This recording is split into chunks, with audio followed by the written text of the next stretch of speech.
ভোটের আগের হিসাব আর চলবে না, টাকা দিয়া ভোট কেনা যাবে না। আমরা একটা শুদ্ধ বাংলাদেশ চাইছিলাম, তার জন্য আমাদের সন্তানেরা অকাতর জীবন দিছিল। একই পাক চক্রে ঘুরপাক খাওয়ার জন্য তারা জীবন দেয় নাই।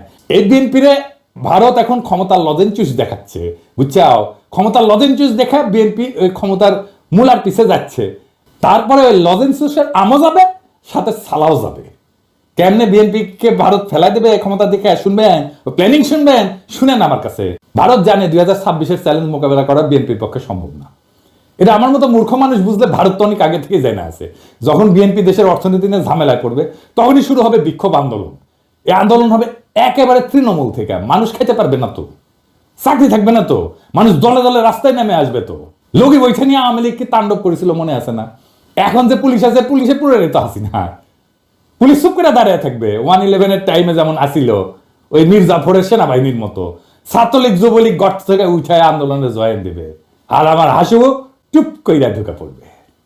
আন্তর্জাতিক চাপের কাছে তখন নত জানো বিএনপি, দেশীয় আন্দোলনে দিশেহারা বিএনপি তখন আওয়ামী লীগের সাথে আতত করে পলাবে, আওয়ামী লীগ যেমন পলাইছিল।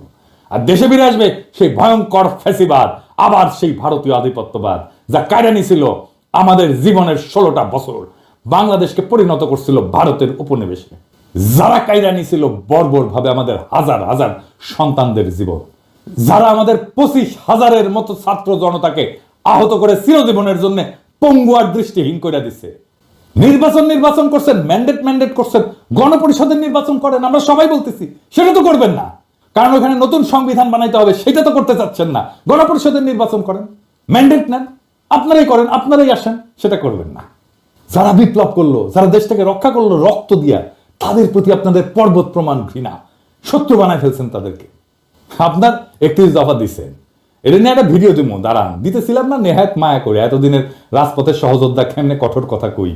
সব জায়গায় এই আওয়ামী দুর্বৃত্তগুলোর সাথে, ফ্যাসিবাদের এনাবেলারের সাথে আর বিএনপির খাতির দেখেন, একসাথে ঝাঁপে পড়েছে শফিকের উপরে। জনতারে চেতায়েন না, আপনাদের কিন্তু ভারতেও জায়গা হবে না, মনে রেখেন কথাটা। অবশ্য আপনাদের মধ্যে রয়্যাল এজেন্ট যারা আছে তাদের জায়গা দিতে পারে। আলতাফ সাহেব তো বলছে বিএনপির মধ্যে রয়্যাল লোক আছে, জানেন তো, দেখেন ওই কি বলছেন। বিএনপি কিছু লোক আছে যারা নন আননোন না, নূতন না, পুরানা, নন রয়্যাল এজেন্ট। নন রয়্যাল এজেন্ট তারা এই দেশে যদি 100 টাকা কামাই করে 90 টাকা ইন্ডিয়াতে পাঠায়।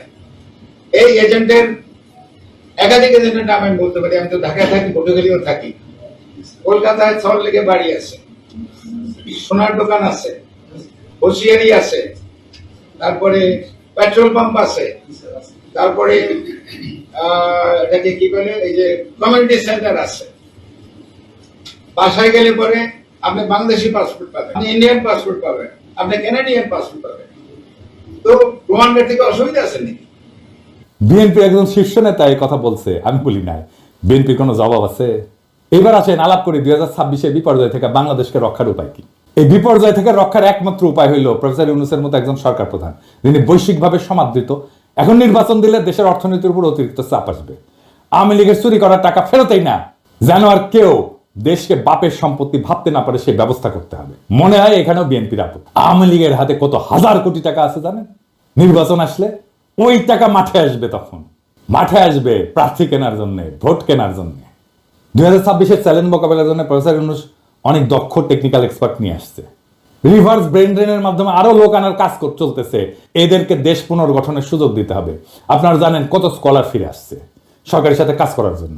সোয়াসের মুস্তাক ভাই আসছে, ইকোনমিস্ট আনিস ভাই আসছে, বিদায় আশিক আসছে, খলিল ভাই আসছে, আরো কত নাম কমো, প্রত্যেকে কাজ করতেছে এই ধ্বংস হয়ে যাওয়া দেশটাকে আবার ঠিকঠাক করতে। জুলাই গণহত্যার বিচার শেষ করতে হবে।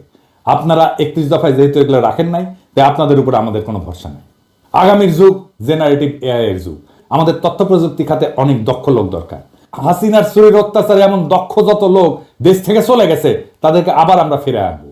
বাংলাদেশের তরুণ ইমরান যে স্ন্যাপচ্যাটের মতো কোম্পানির সিইও, ওইরকম অনেক লোক আমরা দেশে আনার কাজ শুরু করব। তাদের মাধ্যমে গড়ে তুলবো আমাদের পোস্ট জুলাই রিকভারি ফোর্স, যারা দেশের পুনর্গঠনে কাজ করবে। আর তরুণদের নেতৃত্বে হবে সংস্কার। দেশে একটা অন্য গতি আসবে। তবে ইউনূস স্যারকে আপনাদের অনুরোধ, দয়া করে যোগ্য, উদ্যমী, আধুনিক, বিশ্ব সম্পর্কে ধারণা আছে এমন তরুণ লোকদের নেন আপনার সরকারে। বুড়া খাটাস গুলোকে বাদ দেন মেহরবানি করিয়া। আর বিএনপি এই জন্যই কথা বলার সুযোগ পাচ্ছে। বিএনপি নেতাদের জন্য আমার একটাই মেসেজ, আমি যে চ্যালেঞ্জগুলোর কথা বলছি, সংস্কারের কথা বলছি, 31 দফায় জুলাই অভ্যুত্থানের কথা না থাকার কথা বলছি, এগুলোর উত্তর দিয়ে দয়া করে নির্বাচনের কথা বলবেন। সক্ষমতা না দেখা আমরা আর কাউকে ভোট দিব না। কিভাবে আপনারা সরকার চালাবেন, কিভাবে মানুষকে অর্থনৈতিক মুক্তি দিবেন, কিভাবে উন্নয়নশীল দেশের চ্যালেঞ্জ মোকাবেলা করবেন, কিভাবে জুলাইয়ের আহত আর শহীদদের সম্মান জানাবেন, তা পূর্ণ রূপরেখা আকারে প্রকাশ করেন। জাতির কাছে আপনাদের প্রতিশ্রুতি দেন, আমরা তখন বিবেচনা করব আপনারা নির্বাচন করার যোগ্য হয়েছেন নাকি হন নাই। তার আগে নির্বাচন করলে আমাদের প্রতিবাদ চলবে। আর আমরা কিন্তু না যাই না কথা বলি না, তথ্য প্রমাণ নিয়ে কথা বলি। আমরা যদি কথা বলা শুরু করি, আমাদের বিরোধী বানায়েন না, আমাদের শত্রু বানায়েন না, আপনাদেরই ক্ষতি। জনগণ আর মার্কা দেখা ভোট দেবে না, মানুষকে বলদ ভাইবেন না। জনগণ ভোট দেবে যোগ্য এবং দক্ষ প্রার্থীকে। ভোটের আগের হিসাব আর চলবে না, টাকা দিয়া ভোট কেনা যাবে না। আপনাকে আপনার দলের অবস্থা একটু বলি, হ্যাঁ, কিছু মনে করবেন না, পার্সোনালি নিয়েন না, কারণ এগুলো কেউ বলবে না, এই বান্দাই বলবে একমাত্র। আপনাদেরকে আমি আমার বগুড়ার আপনাদের দলের একটা চিত্র দিই। আমি এইভাবে এই লেভেলে যাই না, কিন্তু বগুড়া তো আমার জন্মভূমি, আমার নারী পোতা আছে। আর বগুড়া হইতেছে সেই বগুড়া, যেই বগুড়া বিএনপির পুণ্যভূমি, জিয়াউর রহমানের জন্মস্থান। তো বগুড়া তো বিএনপির জন্য পুণ্যভূমি হওয়ার কথা, তাই না? এখানে মডেল বিএনপি থাকবে, এখানে বিএনপির জেলা কমিটি হবে, একটা মডেল কমিটি, যা সারা বাংলাদেশের মানুষ দেখবে আর বলবে ওয়াও কি চমৎকার কমিটি, কি সুন্দর কমিটি। এইখানে তো বিএনপির কিছু দরকার নাই, এখানে তো এমনি মানুষ বিএনপি করে রে ভাই। এইখানে তো বিএনপির মাস্তান পালার দরকার নাই, এখানে তো ম্যানেজ করার দরকার নাই, এখানে তো মাফিয়া পালার দরকার নাই, এমনি বগুড়ার মানুষ বিএনপি করে। বগুড়ার মানুষের নিঃশ্বাসে বিএনপি। হ্যাঁ, এইখানে আপনি নেতা কি দিচ্ছেন আমরা দেখি, হ্যাঁ, নেতা কি দিচ্ছেন? রেজাউল করিম বাদশা বগুড়া জেলা বিএনপির বর্তমান সভাপতি, সাবেক বগুড়া পৌরসভার মেয়র। বাদশার ছোট ভাই আছে কয়েকজন, এক নম্বর হইতেছে টোকন, মোহন, খোকন, নয়ন, জয় এবং দীপন। আমরা একে একে প্রত্যেকের আমলনামা দেখি। টোকন সাবেক 2 বারের প্রেস ক্লাবের সভাপতি, একবার বগুড়ায় এমপি ইলেকশন করছে আওয়ামী লীগের মনোনীত প্রার্থী হিসেবে। কিছুদিন আগে বিভিন্ন জনের কাছ থেকে টাকা চাঁদা টাদা নিয়ে সংসার চালাইতো। টোকনের এক ছেলে খুনি এবং চাঁদাবাজ, মার্শাল্লাহ। 2 নাম্বার মোহন, বগুড়া জেলা আওয়ামী লীগের সাবেক সহসভাপতি, বগুড়ায় প্রায় 40টা খুনের সাথে পরোক্ষ এবং প্রত্যক্ষভাবে জড়িত। খুনি, চাঁদাবাজ, দখলবাজ এবং নেশাখোর। বগুড়ায় যে কত বাড়ি সম্পদ দখল করছে তারই হত্যা নাই। কোটি কোটি অবৈধ টাকার মালিক। যুবলীগের লিটন পোদ্দার, আলহাজ, মুস্তাকিম, মতিন, আদিল, করিম, এরকম অসংখ্য খুনির গডফাদার। ওর মেয়ের জামাইও খুনি, মেয়ের জামাই পলাতক আছে মালয়েশিয়া।